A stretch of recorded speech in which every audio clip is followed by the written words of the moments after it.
السلام عليكم. احنا النهارده هناخد حل Linear equation في potential. المرة اللي فاتت احنا اتكلمنا على ال free particles، اتكلمنا ازاي بنوصفهم بالwave bucket، قلنا معادلة شرودنجر. النهارده احنا هناخد systems فيها potential.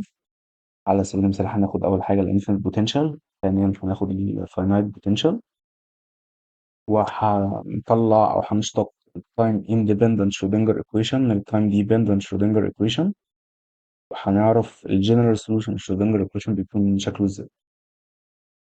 اول حاجه كده، احنا المره اللي فاتت حطينا شرودنجر ايكويشن وخلاص عرفنا ان الجزء ده بيساوي الكاينيتيك انرجي والجزء ده بيساوي البوتنشال انرجي، وان الكلام ده كده كله على بعضه هو التوتال انرجي. تمام، جميل جدا. دلوقتي انا عايز احل المعادله دي partial differential equation. البارشال differential equation في الفيزياء بيكون اول حاجه بنفكر فيها عشان نحلها ان احنا نعمل separation of variables. ازاي؟ هي اولا ليه partial differential؟ ان هي بتتكون من كذا variable، عندي x وعندي t. تمام. طيب ايه اللي يحصل لو انا خليت كل معادله لوحدها كده؟ يعني انا خليت التايم او البوزيشن لوحده، خليت التايم لوحده. تمام، كده هتكون اسهل بكتير ان انا احلها كده كلها على بعض. طيب دلوقتي في بس شويه حاجات كده عايزين نقولها في الموضوع اللي هو ال separation of variable، او ازاي بنقسم ال variables بتاعت المعادله بتاعتنا. دلوقتي ال separation of variables دي هو تكنيك موجود في اللي هي الميثودز بتاعت السوليوشن بتاعت البارشال ديفرنشال ايكويشن. مش بس شرودنجر هو اللي بيتم تطبيق عليه الميثود دي، لا، في معادلات كتير جدا بيتم تطبيق على الميثود دي. تمام، على سبيل المثال في عندي المعادلة بتاعت الويف ايكويشن، بيكون عندي هنا كونستانت جاما، بيكون عندي بارشال تي سكوير تي. تمام، كان في كمان عندي معادلة تانية اللي هي معادلة الديفيوجن، أو ساعات بيتقال عليها الهيت ايكويشن. المعادلة دي برضه بيكون في هنا عندي constant، ويكون عندي partial t. المعادلات اللي زي كده بيتم تطبيق عليها برضه separation of variables، فدي مش بس حاجة خاصة بشرودنجر equation. تمام. طيب في هنا حاجة أنا حابب برضه ألفت نظركم ليها. لو أخدتوا بالكم المعادلة دي اسمها diffusion equation أو heat equation. تمام، دي بتصف الأنظمة اللي بتكون مثلا على سبيل المثال أنا حاطط خشبة أو حديدة، حاطط من ناحية، حاطط حاجة بتسخنها، وبشوف انتقال الحرارة في الحديدة عامل ازاي. فالمعادلة دي بتوصف السيستم ده. تمام، كمان دي المعادلة دي بتوصف لو أنا مثلا عندي حبر حطيته في كوباية مية، فالحبر ده بينتشر، الانتشار بتاعه برضو بيتم وصفه بخلال الديفيوجن ايكويشن. تمام، ليه أنا بتكلم عن المعادلة دي أو ليه أنا مدي اهتمام قوي كده ليها؟ لو ملاحظين شرودنجر ايكويشن، لو أنا شلت الترم ده كده فأنا عندي هنا second derivative position و first derivative time. عندي second derivative position و second derivative time، صح؟ طيب ده معناه ايه؟ معنى الكلام ده ان الشرودنجر equation في الاستراكشر بتاعها الماثيماتيكال هي diffusion equation، بس الفرق الجوهري ما بينها وما بين الديفيوجن equation العادية بتاعتنا هو ان فيها complex. تمام؟ هي complex diffusion equation زي الفل. طيب الديفيوجن equation لما بيكون في ترم زي البوتنشال ده هنا كده في الجزء ده، فساعات ده بيبقى يا سورس يا سينك، بمعنى ان هو يا حاجه بتشفط الانرجي او بتدي انرجي للسيستم او بتشفط الانرجي من السيستم. تمام، زي الفل. طيب ده اللي هو الريل ايكويفالنت لشرودنجر ايكويشن. طبعا شرودنجر ايكويشن الدنيا بتاعتها مختلفه شويه، تمام، لان هي كومبلكس، ومجرد فكره ان انا انتروديوس ان الويف فانكشن ممكن تكون كومبلكس، ده بيغير شويه حاجات. تمام؟ بس ده عامه الوجه التشابه الكبير ما بينهم وما بين الديفيجن ايكويشن. دلوقتي احنا خلاص اتفقنا ان السيبريشن فاريبل ده موجود في معادلات البارشال ديفرنشال ايكويشن بشكل عام. نبدا بقى نطبقه واحده واحده. طيب احنا لما نبدا نطبق السيبريشن فاريبل هنقول ايه؟ هنفترض ان انا ينفع ان انا افك دي واقول ان الكلام ده بيساوي ساي اكس وفاي تي. تمام، حلو. تعالوا نعوض الكلام ده كده. حلو. دلوقتي انا عندي الساي دي بتديبند على البوزيشن، فهتتاثر بده. لكن دي مش بتديبند على البوزيشن، تبقى هنا بعيدا عن الديريفيتيف. هنا ده ملتبليكيشن عادي، هيكون ملتبليكيشن عادي، لكن هنا عندي نفس الفكرة بس العكس، عندي الفاي هتتأثر بالديريفيتيف، الساي مش هتتأثر بالديريفيتيف، وهيكون عندي ساي، يكون عندي ساي اكس هنا بره بعيد عن الديريفيتيف، وعندي الفاي متأثرة بالديريفيتيف. تمام. جميل. طيب دلوقتي انا عندي ايه؟ عندي المعادلة دي هعمل لها ديفيجن ساي باي ساي فاي. لما اجي اعمل ديفيجن باي ساي فاي، الفاي هتروح هيبقى لي واحد على الساي، دي كده هتروح، ودي هتروح هيبقى لي واحد على الفاي. تمام. طب ليه انا ما ينفعش اضيع الحاجات دي اللي هي في الديريفيتيف؟ ان ده فانكشن تاني للساي، وده فانكشن تاني للفاي، دي حاجه تانيه لان الديريفيتيف اوريدي خلاص اكت عليها. تمام. طيب جميل. دلوقتي انا عندي المعادله دي دلوقتي اللي هي الشكل ده كده. الشكل ده فيه حاجه مهمه قوي فيه. ايه؟ الجزء ده الليفت هاند سايد بيديبند على البوزيشن، الرايت هاند سايد بيديبند على التايم. طيب ازاي البوزيشن ديبندنسي اللي هنا يساوي تايم ديبندنسي اللي هنا؟ ازاي ده يحصل وانا عندي الاكس والتي independent variable مش معتمدين على بعض؟ بتوع الماس قالوا لنا الكلام ده يحصل في حالة واحدة بس، ان الايكويشن دي كده كلها على بعضها الكلام ده كله بيساوي كونستنت. يعني ايه؟ يعني الليلة اللي بتحصل هنا بتساوي كونستنت، والليلة اللي بتحصل هنا برضو بتساوي كونستنت اللي هو نفس الكونستنت. تمام. اصبح ان اللي تشينج في البوزيشن واللي تشينج في التايم الاتنين بيساوي كونستنت. تمام. طيب جميل جدا. دلوقتي انا عندي المعادله الشكل ده، فانا الجزء ده بيديبند على البوزيشن والجزء ده بيديبند على التايم. في هنا حاجه احنا يعني رميناها كده علشان نقدر نقول الجمله دي اللي هي بتاعت ان ده بيديبند على البوزيشن توتالي، ده بيديبند على التايم توتالي، وهي الفي. الفي دي انا كاتبها هنا فانكشن في البوزيشن، في الحقيقه ان الفي ممكن يكون فانكشن في البوزيشن والتايم. تمام. طيب في حاله لو الفي فانكشن في البوزيشن والتايم، فكده انا ما اقدرش ان انا اعمل سيبريشن الفاريبل. شرودنجر تتحل ازاي في الحاله دي؟ شرودنجر عشان تتحل في الحاله دي هنحتاج نستعمل حاجه اسمها تايم ديبندنت perturbation ثيوري، دي هتبقى في كورس كوانتم 3. تمام. فدلوقتي احنا مش هنخش في الحاجات دي، احنا كل اللي هنقوله ان هي بتديبند على البوزيشن بس.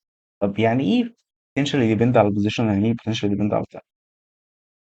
لو انا عندي potential بيديبند على التايم فده بيكون نتيجه مثلا electric field.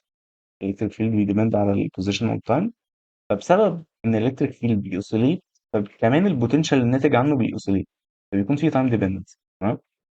الكلام ده باذن الله في كوانتم 3 هناخد ان هو ده بيكون الفكره او الاساس الثيوريتيكال في وصف الترانزيشن اللي بيحصل ما بين انرجي ليفل للتاني. تمام.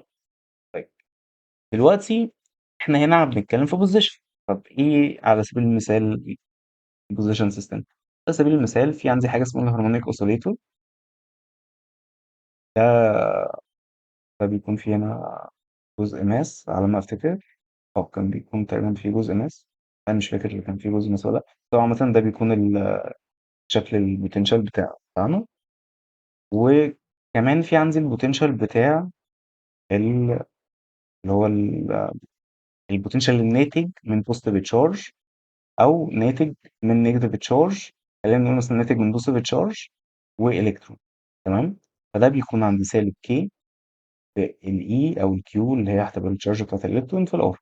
تمام. فانا هنا عندي دلوقتي البوتنشال ده اتراكتيف بوتنشال ما بين البوزيتيف بروتون وما بين الالكترون. تمام. دلوقتي ده مثال لبوزيشن ديبندنت. حلو. وبرده ده الهارمونيك اوسيليتور ده برده مثال لبوزيشن ديبندنت. تمام. طيب، دلوقتي لكن حاجه مثلا زي على سبيل المثال البوتنشال بتاع الالكتريك فيلد بيكون تايم ديبندنت. تمام. كده احنا عرفنا يعني ايه ان البوتنشال يكون تايم ديبندنت او بوزيشن ديبندنت. فانا هنا هنفترض ان هو تايم بوزيشن ديبندنت، وهننسى خالص دلوقتي لحد لما نخش كوانتم 3 هناخد بقى التايم ديبندنت بوزيشنز. تمام. طيب دلوقتي احنا هنا عندنا ده كده الجزء بتاع المعادله دي، خلاص قلنا ان احنا هنفترض وجود البوزيشن ديبندنسي. طيب الكلام ده جميل، وقلنا ان الكلام ده لازم يساوي كونست. حلو. تعالوا بقى نقسم المعادله دي نصين، ونساوي ده مره بجاما، هنقول الكونستنت ده بيساوي جاما، ونساوي ده برضه مره بجاما. تمام. تعالوا ناخد المعادله دي بقى. خلاص المعادله دي انا سويتها بجاما، لما سويت المعادله دي بجاما كل اللي انا عملته ان انا هودي ده، يعني انا كده عندي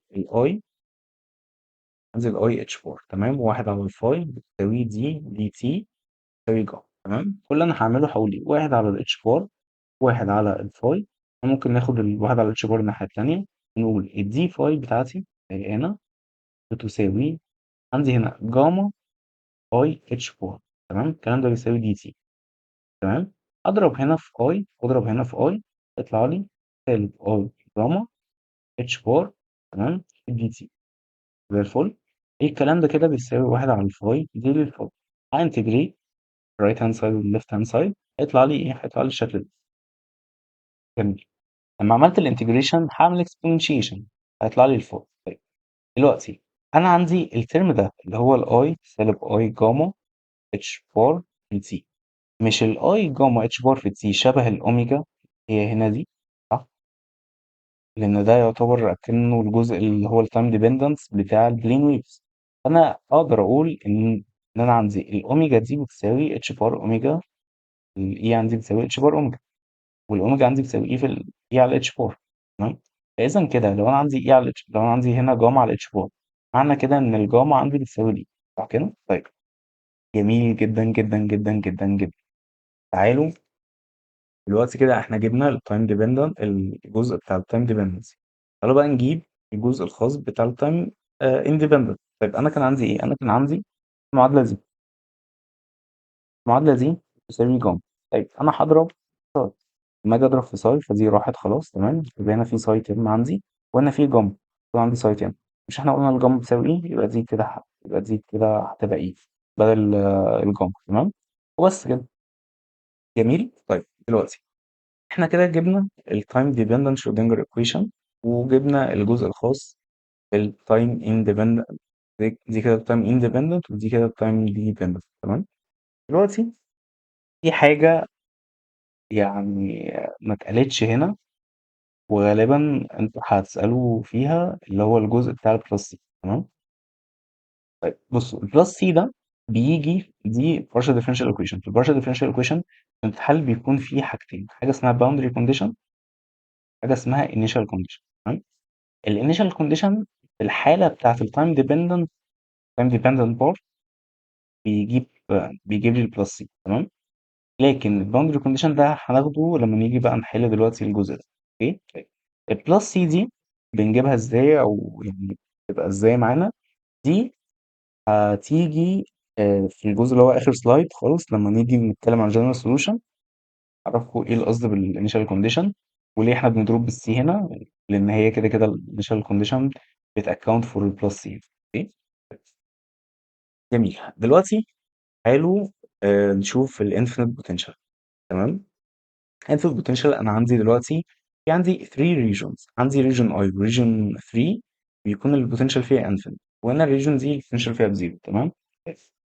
دلوقتي عندي باوندري كونديشن بيقول لي ايه؟ الباوندري كونديشن بيقول لي ان السايد بتاعتي عند الزيرو وعند ال لازم تساوي زيرو. ليه لازم تساوي زيرو؟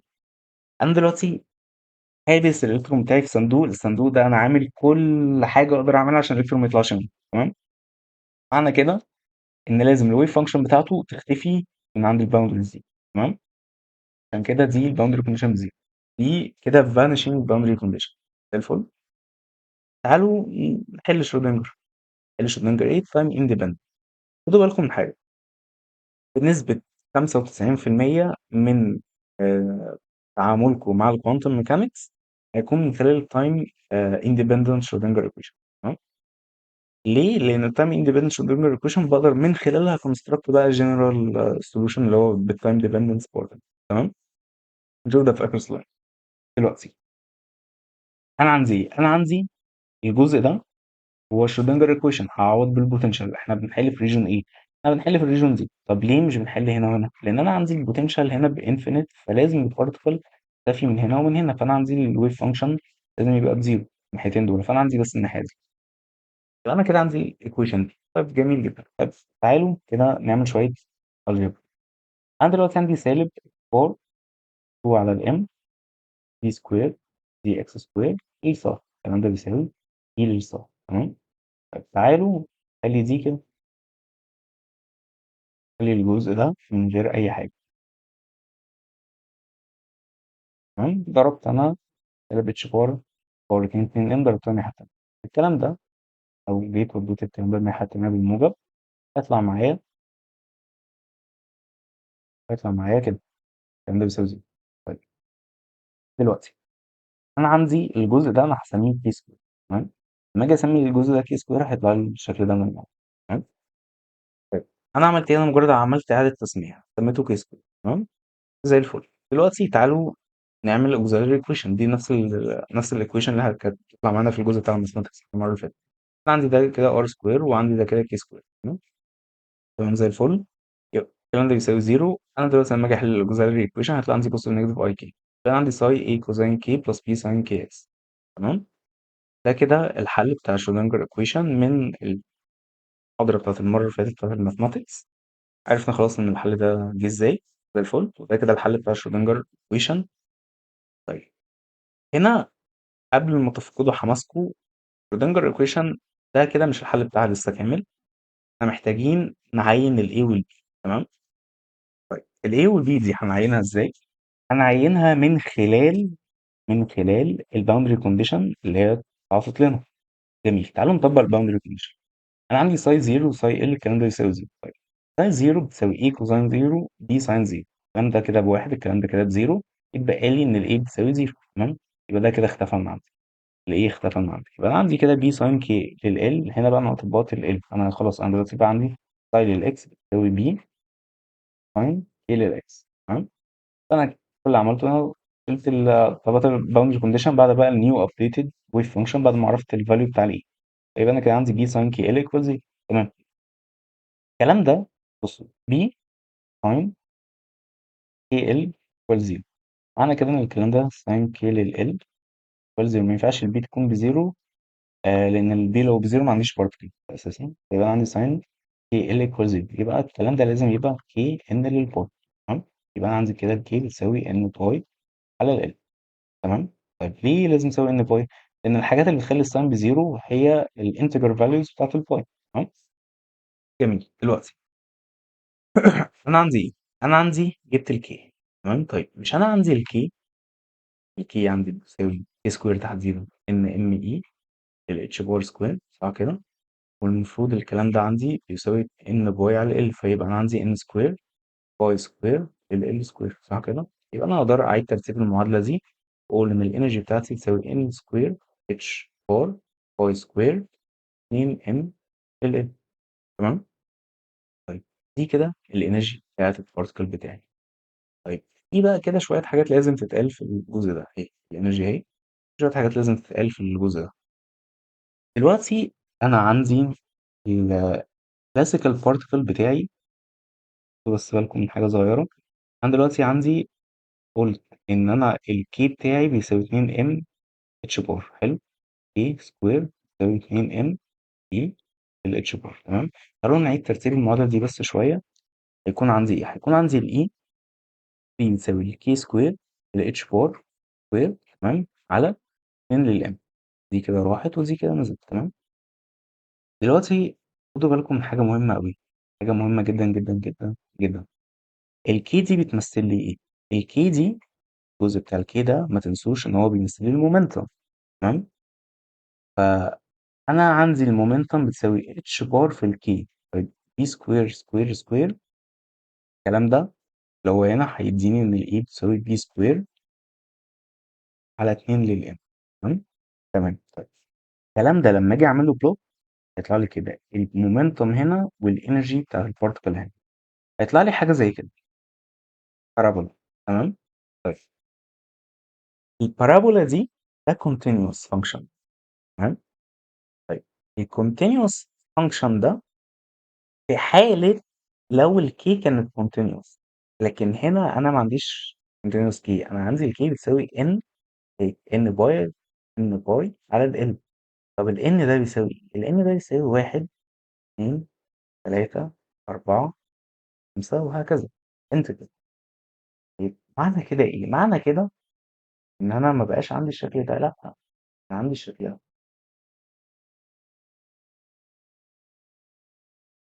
لكن برضو انا ما عنديش الجزء الثالث. انا عندي حاجه زي كده. انا عندي بيبدا واحد وهو طالع. انا عندي كده، كده، كده، كده، كده، وهكذا. تمام. طيب ايه ده؟ ايه معناه الاستبداد دي؟ الاستبداد دي معناها ان انا الانرجي عندي ديسكريت. يعني ايه انرجي ديسكريت؟ يعني انا ما عنديش continuous function دلوقتي. الانرجي دلوقتي ليها allowed values ما ينفعش تطلع منها. لازم الانرجي دلوقتي تكون بالفاليوز دي او ما فيش، او مش في الفاليوز. تمام. ده عندي كده forbidden regions، ممنوع ان الالكترون ياخد الانرجي دي. تمام. زي الفل. طيب جميل جدا.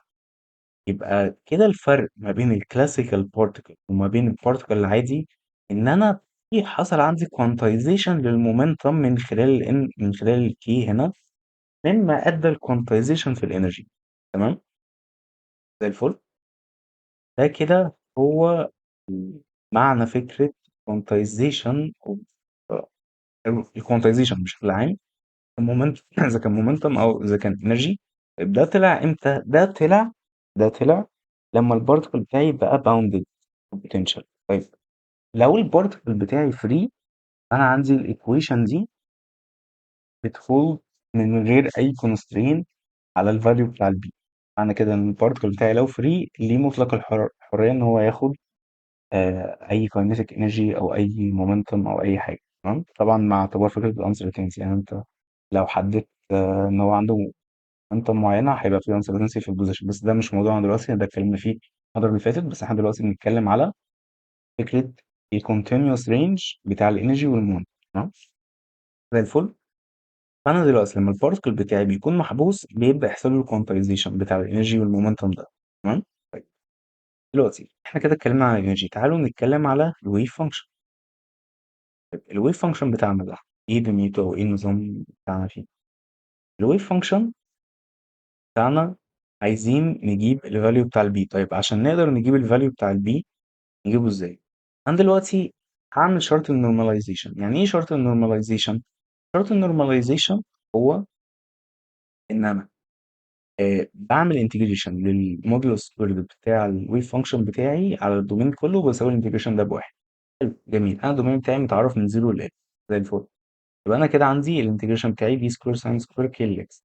هستعمل تريج ايدنتيتي اللي هي التريج ايدنتيتي بتاعت الساين سكوير كي اكس لما بتساوي هاف واحد ناقص كوزاين ودبل انجل. وهيتعمل انتجريشن عادي، ده مجرد انتجريشن بسيط مفيهوش مشاكل. هيطلع لي في الاخر ان البي تساوي سكوير روت 2 لل. تمام. جميل. طيب تعالوا بقى نتكلم شويه في الويف فانكشن دي اللي طلعت لي. الويف فانكشن اللي طلعت لي دي ده شكلها الشكل الجرافيكال بتاعها ايه؟ انا عندي دلوقتي الباوندري بتاعت البوكس بتاعي اهي. تمام. وعندي دلوقتي الويف فانكشن بتاعتي في الستيت الاولانيه. خدوا بالكم ان انا عندي الان ده 1 2 3. فانا عندي allowed states.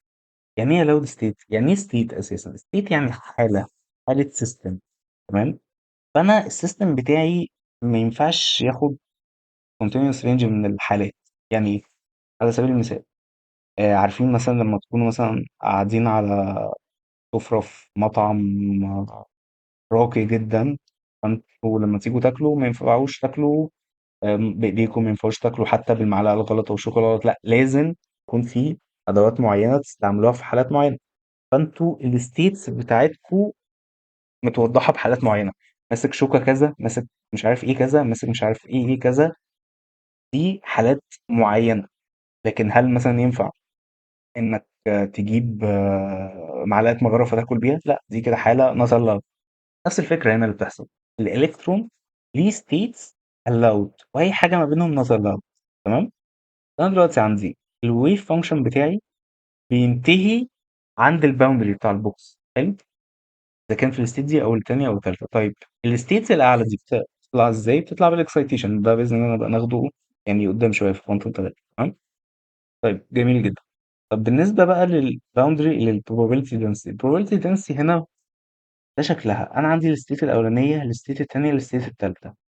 طيب الموست probable place ان الالكترون يكون فيه هو عند الماكسيموم.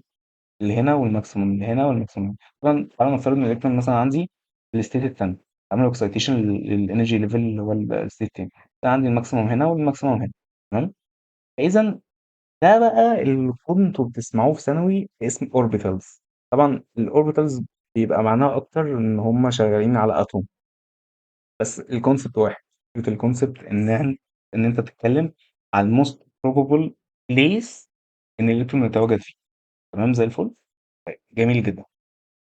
طيب دلوقتي كده احنا خلاص عرفنا البارتيكل الانرجي بتاعته بتكون ازاي وهو محبوس، وكمان عرفنا الويف فانكشن بتاعته بتكون ازاي، وعرفنا كمان البروبابيلتي density بتاعته بتكون ازاي. تمام. طيب تعالوا ناخد نفس السيستم هو بس باختلاف صغير. هنخلي الويل سيمتريك عند الاوريجين هنا. تمام. وتعالوا نشوف ايه اللي هيحصل دلوقتي لما اخلي الويل سيمتريك عند الاوريجين بنفس الباوندري كونديشن بنفس كل حاجه. هيطلع عندي برضه السولوشن زي ما هو اصله، هو السولوشن. الفرق الوحيد الباوندري كونديشن عندي بدل ما كانت من 0 ل L بقت سالب L على 2 ل L على 2. تمام. بس الباوندري كونديشن دي مش مظبوطه. هو هنا انا بقول ان الاكس بتساوي بوزيتيف نيجاتيف L على 2. الحاله دي رايح تبقى بزيرو. تمام. جميل. طيب تعالوا نشوف ايه الدنيا. انا دلوقتي خلاص احنا عرفنا المعادله دي جت زي بالظبط نفس الخطوات بتاعت الحته اللي فاتت على طول. تعالوا دلوقتي نطبق الباوندري كونديشن. لما نيجي نطبق الباوندري كونديشن هيطلع عندي المعادله دي، هيطلع عندي برضو المعادله دي. تمام. طيب لو فاكرين كان ال A في المرة اللي فاتت بيتكنسل بيتصفر عندي، فكان بيخلي الدنيا بسيطة. هنا الدنيا مش هتبقى بسيطة أوي، بس نقدر يعني نحلها. طب ازاي نقدر نحلها؟ هنجمع الاتنين دول. احنا الأول بس عايزين نحل ايه؟ واحنا هدفنا إن احنا نعين الكونستنت. تمام. وكمان عايزين نعين الكي. حلو. فاحنا عايزين نعين الحاجات دي اللي هم التلات حاجات دي. هنعملها ازاي؟ أول حاجة عندي أطرح المعادلتين دول من بعض، أجمعهم من بعض مرة. أنا عندي هنا adding، هيطلع لي ده كده هيروح مع ده، هيطلع لي الاتنين من ده أهو. هيطلع عندي الجزء ده، ده كده خلاص. ده أنا ممكن أوديه الناحية التانية بالزيرو، هيتبقى عندي كوزين كي لل L equal زيرو. طب كوزين كي لل L على الاتنين equal زيرو. الكلام ده إيه الفاليوز اللي بتخلي الكوزين عندي بزيرو؟ الفاليوز اللي بتخلي الكوزين عندي بزيرو هي الفاليوز دي 2 n بلس الواحد باي على الاتنين. تمام. جميل. طيب دلوقتي معنى كده إن الكي بتساوي ده. تمام. تمام. مفيش مشكلة. تعالوا نعمل سبتراكشن. هيطلع عندي ايه؟ ده اتشال مع ده، السالب بتاع ده راح. او يعني مفيش سالب، ان السالب سالب بموجب. هيكون عندي اتنين برضو من دي، فده ممكن اودي الناحية التانية بالديفيجن يعني او بالملتيبليكيشن. كمان عندي ساين كي ال على الاتنين ايكوال زيرو. الفاليوز اللي بتخلي الساين بزيرو، الفاليوز اللي بتخلي الساين بزيرو هي ان باي، فانا عندي الكي بتساوي الكلام ده. زي الفل زي الفل. طيب دلوقتي انا عندي مشكلة. ما عندي يعني حاجة مش هتبقى حلوة في التعامل مع الويف فانكشن. ايه؟ انا عندي two different equation for key. تمام. انا مش حابب الموضوع ده. حابين نخلي الكي دايما حاجه واحده. تمام. ايه الحل؟ ليه الحل بسيط. شايفين ده؟ الكلام ده بيديني ايه؟ الكلام ده بيديني odd numbers 1 3 5 7. طيب الكلام ده بيديني ايه؟ بيديني even number 2 4 6. انا هسمي دي n odd، هسمي دي n even. تمام. وهقول بالعموم ان انا عندي n باي على ال و n باي على ال. تمام. وعندي هنا هيكون odd n، وهنا عندي even n. تمام. عرفت الويف فانكشن عندي ان هي بيس وايز فانكشن. تمام. جميل. طيب انا عندي دلوقتي في حاجه بس مهمه عايزين نقولها في الجزء اللي هو بتاع الحته دي عشان دي ممكن تلخبط. انا دلوقتي الانرجي زي ما هي متغيرتش. تمام. انا بس دلوقتي عندي البيس وايز ديفينيشن ده. البيس وايز ديفينيشن ده هيطلع لي ان هو مره الويف فانكشن سيمتريك حوالين الاكسس، او مره الويف فانكشن سيمتريك حوالين الاوريجين. تمام. طيب لما الويف فانكشن تكون في مره سيمتريك حوالين الاكسس زي كده، فده كده even states. even states اللي هي لما ال n تكون odd. تمام. طب العكس، ال odd states لما يكون في symmetry كده حوالين الاوريجين زي كده، فده لما يكون ال n is even. تمام. زي الفل. فاصبح عندي السولوشن بسبب السيمتري بتاعت الويل اللي عندي هنا، اصبح عندي الstates بتاعة السيستم بتاعي هي عبارة عن even odd states ماشيين كده بالترتيب ورا بعض. تمام؟ زي الفل؟ زي الفل. طيب عايزين نجيب الإيه؟ نعمل integration للpiecewise function ده ونسيبه واحد ونجيب الA ونجيب الB. تمام؟ طيب جميل جدًا. تعالوا بقى ناخد الfinite potential. الfinite potential ده بقى بدايةً منه بيبدأ بقى الغرابة بتاعة الquantum mechanics. إزاي؟ تعالوا نشوف. أنا دلوقتي عندي 3 region. region I هنا دي معلش مش infinite، دي V naught. تمام؟ دي برضه V naught. أوكي؟ دي هنا V equals 0. طيب أنا عندي 3 حاجات. هنا دي برضه للأسف أنا أخدت صورة system تاني. دي يبقى هنا x equal 0 وهنا دي الx equal a. تمام؟ دي بس غلطة، أنا أخدت صورة system مختلفة. طيب أنا عندي هنا x equal 0 والx equal a. تمام؟ انسوا الجزئية دي اللي هو الأكسس ده، فأنا عندي بس الأكسس. تمام؟ x equal 0 x equal l. تمام؟ طيب دلوقتي أنا عايز أحل السيستم ده، فأنا عندي الأي وعندي الأي اللي هو الدبل أي وعندي التريبل أي. حلو. أنا عندي هنا في الريجون دي الفي بزيرو، في الريجون دي الفي هي في نو. تمام. طيب احنا عايزين نجيب الويف فانكشن. طيب هل أنا بقى زي المرة اللي فاتت كده أقعد أقول لا والله يا جماعة الويف فانكشن عندي موجودة هنا بس وهتجاهل ده وهتجاهل ده؟ لا. ليه؟ باوندري كونديشن المرة دي عندي مختلف. ليه؟ قال لي الويف فانكشن بتاعتي المفروض ان هي محبوسه في بوكس. تمام. العقل والمنطق بيقول ايه؟ بيقول ان لو الويف فانكشن محبوسه في بوكس فالمفروض ان الويف فانكشن لما الاكس تروح لبوزيتيف ونيجاتيف انفينيتي تكون بتقرب للزيرو. انا ما اعرفش هي بتروح امتى للزيرو، انا ما اعرفش، لكن انا عارف ان هي بتقرب للزيرو. تمام.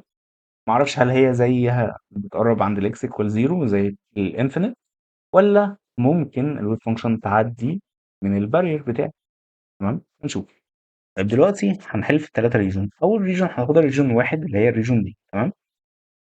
عندي الاي هنا هناخد حاجه صغيره، هناخد لغايه لما الانرجي بتاعه البارتكل تكون اقل من البوتنشال انرجي دي، معنى كده ان الالكترون محبوس عندي. تمام. جميل. دلوقتي عندي الشرودنجر ايكويشن، حطيت هنا الفي نود. تمام. انا لما اجي احط الفي نود هنا هدخل دي الناحيه التانيه بالنيجاتيف، لما ادخل دي الناحيه التانيه بالنيجاتيف عندي الفي نود ناقص الاي. تمام. ضربت المعادله دي في 2 ام سالب 2 ام للاتش بار باور 2. لما اجي اضرب كده هيطلع لي الشكل ده. في الاخر هعيد تسميه الكلام ده، هقول ان ده بيساوي كي سكوير وهيطلع لي الشكل ده من بعض. تمام. جميل.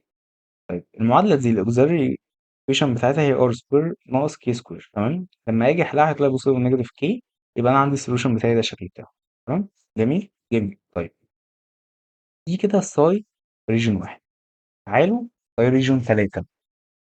ساي ريجن ثلاثة انا عندي ايه؟ انا عندي قبل ساي ريجن ثلاثة في بس جزئية صغيرة عشان نسهل بس الموضوع. هنا ساي ريجن ثلاثة سوري ساي ريجن واحد أنا عندي فأنا إن الساي لازم تروح للزيرو لما ابعد عن الويل بتاعي. طيب تعالوا نرجع كده بالصورة. الويل بتاعي اهو وانا هنا شغال في ريجن اي. طيب المفروض الويف فانكشن بتاعتي تروح للزيرو في انه اتجاه؟ تروح كده ولا تروح كده؟ وتروح كده، تروح زيرو لكده. تمام. معنى كده ان الويف فانكشن بتاعتي لازم تديكي هنا، لازم تفضل تقل في الناحيه دي كده. تمام. معرفش هي بتقل قد ايه، معرفش الريت بتاع ان هي بتقل امتى، معرفش لسه اي حاجه. بس انا عارف ان هي لازم كل ما ابعد عن السنتر اوف ذا ويل في الاتجاه ده لازم الويف فانكشن تبدا تقل معايا. تمام. فاذا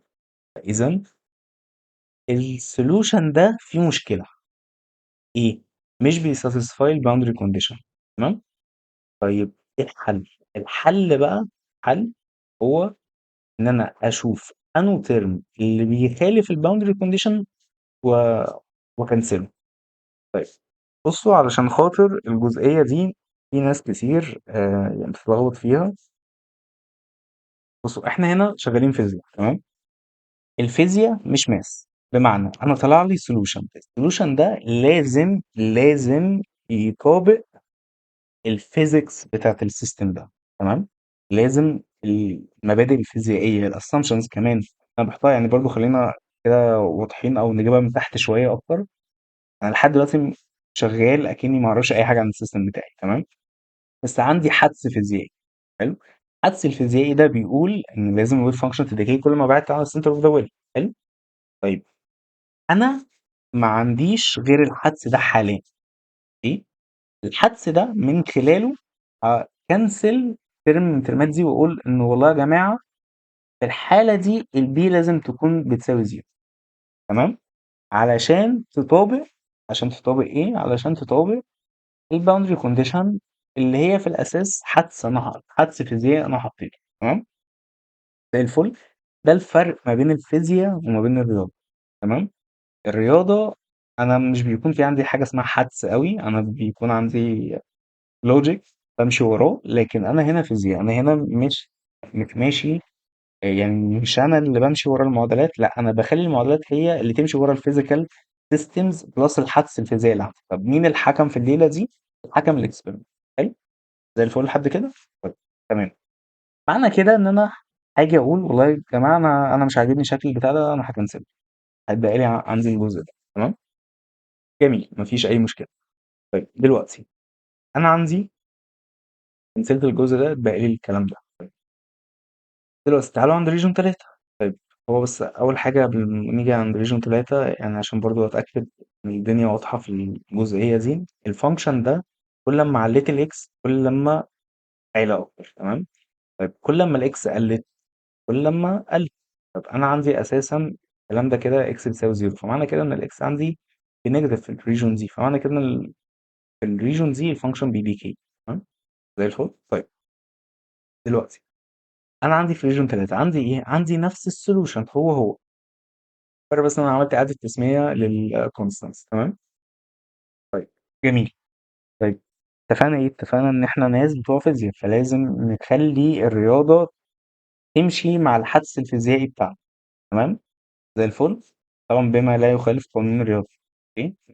ما بقولش ان احنا بنخالف قانون الرياضه دي. لا، انا كل اللي انا بقوله ان انا بفرض فيه كونستانت عندي، وانا لسه ما اعرفش حاجه عن الكونستانت دي. فمن خلال الحدس الفيزيائي ومن خلال الباوندري كونديشن اللي جت من خلالي الاسامبشنز اللي انا عاملها على السيستم، بصفر الكونستانت ده. تمام. طيب دلوقتي هنا انا هصفر انا كونستانت. المفروض ان الويف فانكشن دي هنا هي كمان. المفروض كل ما ازود الاكس كل ما الويف فانكشن تروح للزيرو. جميل. معنى كده معنى كده ايه؟ معنى كده ان انا الكلام ده لما ازود الاكس الكلام ده هيضرب لانفينيتي، لكن هنا الكلام ده هينزل لزيرو. تمام. يبقى انا عندي الكلام ده كده الاي لازم تساوي زيرو. بالي الليله دي بس يبقى انا عندي الفانكشن دي. تمام. طيب جميل. طيب تعالوا نشوف الريجون التانية. تمام. الريجون التانية ما زيها زي الريجون اللي احنا كنا بنحل فيها قبل كده. الفرق الوحيد بس ان انا هنا بدل ما انا مسمي كي مسميها بيتا. ليه؟ هنا بكل بساطة الكي دلوقتي بقت تساوي 2 ام على الاتش بار للفي نود ناقص الاي. حلو. لكن البيتا عندي في الحالة دي بقت تساوي 2 ام للاي الاتش بار باور 2. ما تنسوش ان انا بعوض الفاليو بتاع البوتنشال. يعني انا عندي شرودنجر ايكويشن هنا، لما باجي بحل في الريجون دي فالجزء ده بيبقى عندي بزيرو، فانا بتكون عندي البيتا بقى المرة دي هتتكون عندي اللي هي 2 ام اي اتش بار. تمام. طيب مجرد اعادة تسمية. زي الفل. طيب يبقى دي ساي ريجون. حلو. طب انا عايز اجيب الكونستانت دي ايه؟ وعايز اجيب الكونستانت وكمان عايز اجيب الانرجي. طب ايه الحل؟ لا بسيط، هو الامانه مش بسيط بس هنشوف يعني. دلوقتي انا عندي ساي عند زيرو وساي واحد عند زيرو وساي اتنين عند زيرو. فين ساي واحد عند زيرو وساي اتنين عند زيرو اهي؟ تعالوا بس نمسح الليله دي دلوقتي. دي هنا دي هنا زيرو. تمام. تعالوا بس نمسح الليله دي. دلوقتي انا عندي في ويف فانكشن هنا، في كمالة ويف فانكشن هنا، صح؟ الجزء ده اللي هنا لازم يكون ايه؟ اتفقنا الويف فانكشن لازم تكون ديفرنشابل، كمان لازم تكون كونتينوس، صح؟ لازم تكون سكوير انتجرابل. سيبكم دلوقتي من سكوير انتجرابل، خلونا نقول دلوقتي هي كونتينوس وديفرنشابل. فعلشان الكلام ده يكون كونتينوس فلازم الفاليو بتاع ساي واحد اللي هنا لازم يساوي الفاليو بتاع ساي اتنين اللي هنا، اللي هو في الريجون اللي هي الحته دي اللي هي عند اكس ايكوال زيرو. تمام. جميل. يبقى انا كل اللي انا هعمله هعوض واحاول ان الكلام ده يساوي بعض. طيب هنا المفروض الكلام ده يكون ديفرنشابل. معنى كده ان الديريفاتيف اللي هنا بتاع ساي واحد لازم يساوي الديريفاتيف اللي هنا بتاع ساي اتنين. حلو. جميل، مفيش مشكله. طيب تعالوا هنا ساي اتنين وساي تلاته عندي ايه؟ نفس الفكره، هي نفس الفكره. تمام. بس هنا انا عندي اكس بتساوي ايه؟ الفرق. انا عندي الريجون دي الحته دي لازم الساي 2 تساوي 3. تمام، في الفاليو وفي الديفرنشابيلتي يعني. تمام، ايه ده وده. طيب x equal 0 ده هنا بقول ان انا بايفالويت بس الديريفيتيف عند x equal 0، وهنا بايفالويت الديريفيتيف عند x equal a مش اكتر يعني. تمام، جميل. طيب دلوقتي احنا هنابلاي الباوندري كونديشن، يعني هنبدا نعوض بقى في الحاجات اللي طلعوا لنا الساي 1 والساي 2 دي الجبرا طويله قوي. تمام، انا هنا بس انا كتبت المعادلات اللي هتطلع بعد التعويض. انا هيكون عندي بيتا دي ايكوال اي كي، والمعادله دي والمعادله دي والمعادله دي. من هنا خطوات الجبرا، يعني سبستيوشن وتعويض واليمينيشن، يعني حاجات الجبرا. تمام. طيب دلوقتي هنا الجزء ده خطواته طويله قوي. تمام، الجزء ده انا هنزل بي دي اف ليه ازاي احنا بنوصل للمعادلات دي، بس هي برضو الجبرا، هي ما فيهاش شرح، مجرد elimination لايكويشنز وكده. بس اللي انا عايزكم تعرفوه حاليا في الجزئيه دي، انا هنزل بي دي اف على الخطوات بتاعته، بس اعرفوا دلوقتي ان في شويه الجبرا كده مع الاربع معادلات دي بيطلع لنا المعادله دي. تمام، المعادله دي البيتا والكي بيعتمدوا اساسا على الانرجي والبوتنشال بتاع البارير، صح؟ انا هنا عندي البارير اللي هو الويل، يعني ارتفاع الويل. تمام، انا هنا عندي الفي نود وعندي الاي، وعندي الاي دول جم منين؟ جم من الديفينيشن بتاع الكي، البيتا والكي. تمام، الكي، انا مش عارف الديفينيشن اللي هنا، بس انا كنت كاتبه ان هي الكي يعني بتساوي 2 ام للاي ان في ام في نود للاي على الاتش بو. تمام، ده كده الكي سكوير. حلو، فده البيتا والكي جم من انا بس عملت سبستيوشن، اللي هي الجزء ده يعني عملت سبستيوشن بالفاليوز بتاعتي. تمام، دلوقتي بقى ركزوا في الجزئيه دي عشان الجزئيه دي فيها فيزيكال، او هي مش فيزيكال كونسبت، هي في حاجه مهمه جدا بتوريكم مدى صعوبه الكوانتم ميكانكس. تمام، وفعلا الكوانتم ميكانكس يعني هي صعبة بسبب إن المعادلات بتاعتها الحل بتاعها دايما مش بيكون سهل. لحد دلوقتي طبعا ما عملناش أي حاجة، يعني ما عملناش حاجة من ناحية إن ال- الماس، يعني الدنيا سالكة في الماس، الدنيا ما هيش صعبة في الماس. تمام، ما قابلناش مشكلة كبيرة. لكن دلوقتي قابلنا مشكلة كبيرة، إيه؟ المعادلة دي transcendental equation. المعادلة دي ما ينفعش ملهاش حل analytical. تمام، يعني إيه حل analytical؟ إن أنا أستعمل رياضة، يعني مفيش طريقة إن أنا أستعمل فيها الرياضة وأطلع الحل ده بفانكشن معروف. تمام، ليه؟ لأن أنا عندي ده كوتان، ده فانكشن في الكوتان، خلي بالكوا الكلام ده فانكشن في الإنرجي. تمام، والكلام ده أنا عندي فانكشن تحت روت، أو عندي هنا اكسبريشن تحت روت الإي، وهنا إي فوق. تمام، الكلام ده ملوش حل أناليتيكلي، بيتحل بالكمبيوتر نيوميريكلي أو باستعمال جراف. طيب تعالوا بس نشوف شكل المعادلة دي شكلها إيه. ده شكل المعادلة. طيب إيه بقى اللي حاصل؟ أعتقد من شكل المعادلة باين هي ليه ما ينفعش إنها تتحل أناليتيكلي. بس إيه اللي بيحصل هنا؟ الفكرة هنا اللي بتحصل إن أنا عندي بخلي ده فانكشن وبخلي ده فانكشن منفصل، وبرسم كل فانكشن لوحده. تمام، أهو أنا عندي ده الفانكشن الأولاني وده الفانكشن التاني، وبرسم كل فانكشن لوحده وأشوف الانترسكشن ما بين الفانكشنز فين. الانترسكشنز اللي ما بين الفانكشنز دي هي اللي بتديني الانرجي. تمام،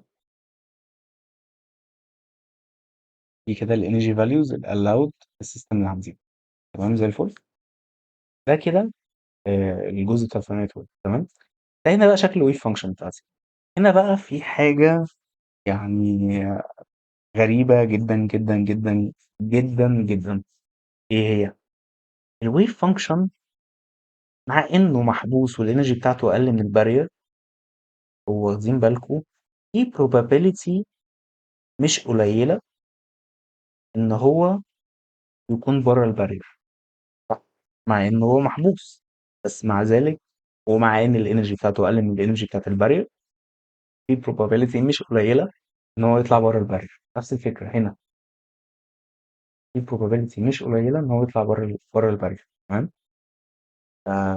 دي من الحاجات الغريبة في الجزء بتاع الفانايت بوتنشال، ان مع ان الانرجي اقل من البارير، بس ما زال يقدر يخترق البارير ويقدر يطلع من البارير. تمام، ده باذن الله في الليكتشر الاخيره من كوانتم ميكانكس اللي هي كوانتم 1 هناخد الكوانتم تانلينج. ده يعتبر مقدمه عن الكوانتم تانلينج، بس هناخده بقى بتفصيل اكتر شويه، نحسب probability tunneling والكلام ده كله. تمام. دلوقتي بقى في حاجة مهمة جدا وعايزكم تركزوا معايا فيها، لأن الكلام ده بإذن الله هيكمل معانا لكوانتم 2 وكوانتم 3. ولو حد فيكم مهتم بعد كده بدراسة الكوانتم، الكلام ده مهم جدا ليه. دلوقتي الجنرال سولوشن هنشرح شوية حاجات، والحاجات دي كمالة أو تفصيل الشرح بتاعها هتأجل الكوانتم 2. بس انتوا لازم تفهموا اللي هيحصل هنا ايه. دلوقتي أنا عندي الشرودنجر ايكويشن كان ده اللي هي التايم ديبندنت التايم اندبندنت. دلوقتي كان ده الشكل بتاعها، كان بيكون فيه ساين حلو. أنا دلوقتي لما أجي أشيل الساي منها، أسمي الليلة دي كده اسمها اتش. تمام. الاتش ده اختصار الايه؟ اختصار الهاملتونيان. الهاملتونيان، ما هو الهاملتونيان؟ الهاملتونيان ده نظام، نظام في الميكانيكس، كلاسيكال ميكانيكس. عندنا احنا عندنا ثلاث أنظمة في الميكانيكس. عندنا اف ايكوال ام اي، عندنا لاجرانجيان، ده كده نيوتونيان ميكانيكس، دي كده لاجرانجيان ميكانيكس بتساوي تي ناقص الفي. وعندنا الهاملتونيان ميكانيكس بتساوي التي بلس الفي. تمام. فاحنا مش شغالين بنيوتن. لاجرانجيان ده باذن الله هناخده في الباث انتجرال، لما نيجي نخش في كوانتم 3، ده احنا مش هناخده. الهاملتونيان ده احنا هناخده في كوانتم 2 بالتفصيل اكتر. هو احنا نعتبر خدناه، بس لحد دلوقتي انا ما شرحتش تفصيليا هو ايه او جه ازاي وكده. ده باذن الله في كوانتم 3، كوانتم 2 قصدي. فده الهاملتونيان. تمام. ده حاليا بشكل معادل شرودنجر، لما اجي اعمل ساي هنا وساي هنا، ده هيكون شكل المعادله. تمام. المعادله دي المعادله دي بتقول لي ايه؟ بتقول لي لما الاتش بتأثر على الساين بتاعتي، الويف فانكشن بتاعتي، فبتديني انرجي. الانرجي دي يعني هي دلوقتي الفانكشن ده اللي هو الهاملتونيان ده أثر على الويف فانكشن. حلو. الويف فانكشن لما تأثر بالهاملتونيان راح مطلع لي انرجي، وفضل زي ما هو، ما اتغيرش. الويف فانكشن ثبتت زي ما هي. تمام. لما ده بيحصل، هو الطبيعي المعادلة الأساسية بتكون حاجة زي كده: ساي ان بتساوي فاي. يعني انا لما باجي باثر بالهاملتونيان على ويف فانكشن، فبيطلع لي ويف فانكشن مختلفه. تمام. لكن في حاله لو ده ما حصلش، انا كده بيكون عندي تايم اندبندنت شرودنجر ايكويشن. معنى الكلام ده إيه؟ ده كده اسمه ايجن ستيت، اللي هي الويف فانكشن اللي ما اتاثرتش وما اتعدلتش، بتتسمى ايجن ستيتس، اللي هي الستيشنري ستيتس. تمام. طيب يعني ايه ايجن ستيتس؟ دي كوانتم ميكانيك هنفهمها اكتر بالتفصيل، بس افهموا دلوقتي ان ايجن ستيتس هي معناها إن أنا عندي stationary states اللي إحنا اتكلمنا عليها في الحل من كام سلايد دلوقتي. تمام؟ جميل. الجنرال سوليوشن بتاع شرودنجر ايكويشن للايجن ستيت الواحدة. يعني أنا دلوقتي عندي ايجن ستيت باي ان، الان ده الاندكس بتاع الستيت بتاعتي، يعني ان 1 2 3 هكذا. فأنا عندي ايجن ستيت ان مثلا ايكوال 1. حلو. أنا عايز أعرف بقى الايفولوشن في التايم بيكون ازاي. التايم ايفولوشن بتاع الساي بيكون ازاي. التايم ايفولوشن بتاع الساي أضرب في الجزء الخاص بتاع اللي هو التايم ديبندنت بارت اللي احنا طلعناه من السيبريشن فاريبلز. تمام. جميل. ده كده انا عرفت التايم ايفولوشن بتاع الايجن ستيت. حلو. حلو. جميل جدا. دلوقتي انا عايز اعرف بقى جنرال سوليوشن. انا مش عايز اعرف الستيشن ستيتس، لا، انا عايز اعرف لو انا عندي ويف فانكشن، الويف فانكشن دي اي ويف فانكشن، يعني اي انيشال ويف فانكشن جت في دماغي، اي انيشال ويف فانكشن جت في دماغي، انا عايز اعرف التايم ايفولوشن بتاعها ازاي، عايز اعرف بتتطور ازاي مع الزمن. تمام. زي بالظبط كده لما بيكون عندي تراجكتوري لكانون بول، وبقدر اقول التراجكتوري بتاع الكانون بول دي ماشيه ازاي. انا عايز اعرف برضه التراجكتوري بتاع الويف فانكشن ده ماشي ازاي. عايز اعرف خلي بالكم مش البارتيكل، لا، الويف فانكشن. طب ازاي اعرفها؟ قال لي الموضوع بسيط. قال لي انت عندك الايجن ستيتس دي، خلاص انا عرفنا يعني ايه ايجن ستيتس بصوره مبدئيه. تمام. الايجن ستيتس دي اقدر من خلالها ان انا افك اي فانكشن. يعني ايه؟ فاكرين الفورير سيريز، وان انا اقدر افك اي فانكشن باستعمال الفورير سيريز. نفس الفكره، بس بدل ما بستعمل الفورير سيريز تيرمز، لا، انا هنا استعمل الايجن ستيتس بتاعتي. تمام. ليه ده بيحصل؟ هنعرف ده في كوانتم ميكانيكس، بس خدوها كفاكت دلوقتي. تمام. طيب، معنى كده ان انا اي ويف فانكشن عندي اقدر افكها باستعمال الايجن ستيتس. تمام. بالشكل ده كأنها فورير. حلو. طيب، معنى كده ايه؟ معنى كده هو مش أنا أساسا عندي إن ساي إن ده solution للتايم independent Schrödinger equation، وإن equal واحد وإن equal اتنين وإن equal تلاتة وإن equal أربعة وهكذا طول ما أنا ماشي. الحاجات دي ما زالت solution للأيجن ستيت. هو تقريبا السلايد شو ده هو الباوربوينت نازل بالغلط. طيب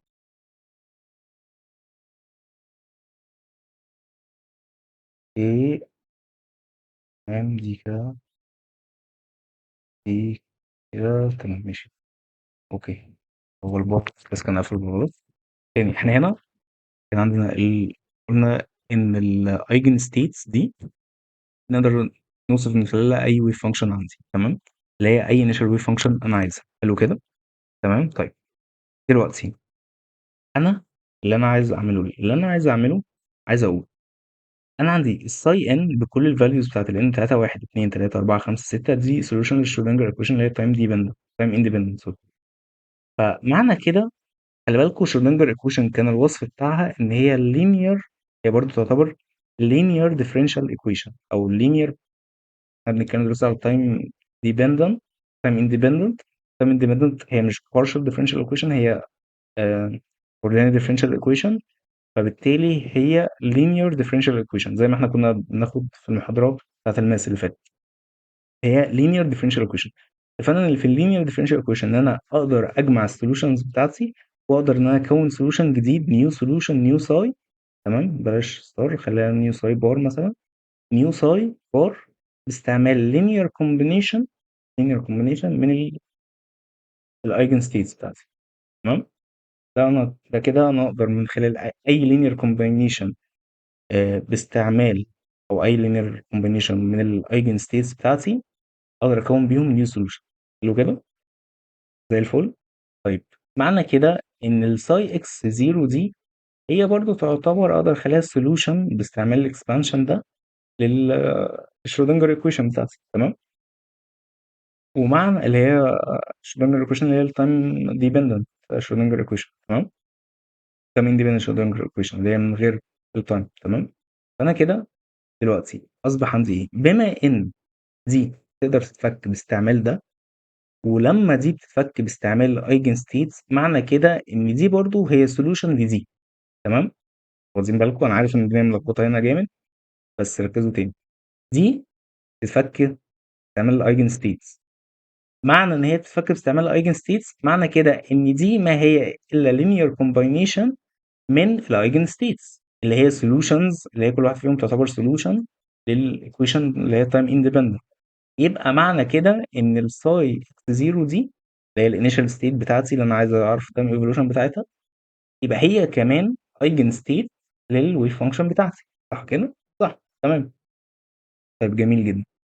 معنى كده ايه؟ معنى كده ان انا اقدر اقول ان التايم ايفولوشن بقى بتاع الانيشال ستيت اللي انا عايز اعرفها. خلي بالكم الانيشال ستيت دي ما هياش ستيشنري ستيت بالمعنى ان هي ثابته، لا دي ستيت كده انا جت في دماغي انا عايز اعرف التايم ايفولوشن بتاعها. تمام، هي مش ستيشنري ستيت، مش ثابته. اوكي، فمعنى كده ان الساي اكس تي تايم ايفولوشن بتاعها ما هو الا ده، اللي هو الجزء ده كده على بعضه. تمام، مع كمان الترم الخاص بال اللي هو التايم ديبندنس. تمام، الفاكتور الخاص بالتايم ديبندنس. اصبح عندي الجنرال سوليوشن بتاعي ما هو الا الشكل ده. طب السي ان ده بيجاب ازاي؟ بيجاب زيه زي شبه الفورير ترانسفورميشن. تمام، بيجاب من خلال الانتجريشن ده. الانتجريشن ده بيظهر كتير قوي عندنا، صح؟ الانتجريشن ده دي حكايه طويله قوي هناخدها في كوانتم 2. تعرفوا ان الانتجريشن ده ما هو الا دوت برودكت اساسا، زيه زي الدوت برودكت ما بين تو فيكتور. بس وقتها هنعرف ايه ليه ده بيظهر ياما كده وايه علاقته بالدوت برودكت. لا هو حرفيا ما الا دوت برودكت، بس عشان كده هو بيظهر كتير قوي معانا. تمام، دلوقتي احنا هنا عندنا ايه؟ عندنا السي ان هو ده، فانا عوضت السي ان هنا، غصب عندي ده كده بقى الجنرال سوليوشن بتاع شرودنجر ايكويشن بتاعتي. تمام، طب تعالوا كده ريكاب كده سريع. لو انا عارف الايجن ستيتس بتاعتي. كمان الاي ان هنا في الحاله دي اسمها ايجن فاليوز. تمام. انا لو عارف الايجن ستيتس والايجن فاليوز، اقدر من خلالهم اكونستراكت الجنرال سولوشن لاي ستيت انا عايز يعني عايز اعرف التايم ايفولوشن بتاعه. تمام. تعالوا ناخد مثال او نشوف يعني ايه سيميوليشن. دي هي ساي ان، دي ايجن ستيت. لو شايفين البروبابيلتي دنسيتي مش بتتحرك ثابته، من هنا انا عرفت ان دي ايجن ستيت. لكن ايه اللي بيتحرك؟ الفيس فاكتور بتاعي، اللي هو كان الجزء اللي بيديبند على التايم، ده هو اللي قاعد بيتهز هنا بيتحرك. تمام. تنسوش ان الفيس فاكتور ده هو كومبلكس، فليه ريل بارت وليه imaginary بارت. تمام. لكن تعالوا هنا، ده ايه؟ دي بقى ويف فانكشن انيشال انا اخترعتها، وعايز اعرف الايفولوشن بتاعها في البوتنشال ده عامل ازاي. فايه اللي حصل؟ اللي حصل هو ده اللي حصل. دي المعادله دي، هي دي. شايفين بتتحرك ازاي؟ دي معناه ان هي مش ستيشن ستيت للبوتنشال ده، ما هيش ايجن ستيت للبوتنشال ده. هي ايجن ستيت اللي هو خدوا بالكم الايجن ستيت هو ده، اللي هو الانيشال بتاعها هو اللي ايجن ستيت. لكن بعد كده لما اتعمل تايم ايفولوشن ليها، لا خلاص ما بقتش ايجن ستيت، او ما بقتش ستيشنري ستيت. بس بقدر من خلالها اعرف التايم ايفولوشن بتاعها. تمام لحد كده. اتمنى تكون المحاضرة دي مفهومة وحلوة. وبإذن الله المرة الجاية هناخد ال probability density، وهناخد systems تانية في ال one dimension شدان character. مع السلامة.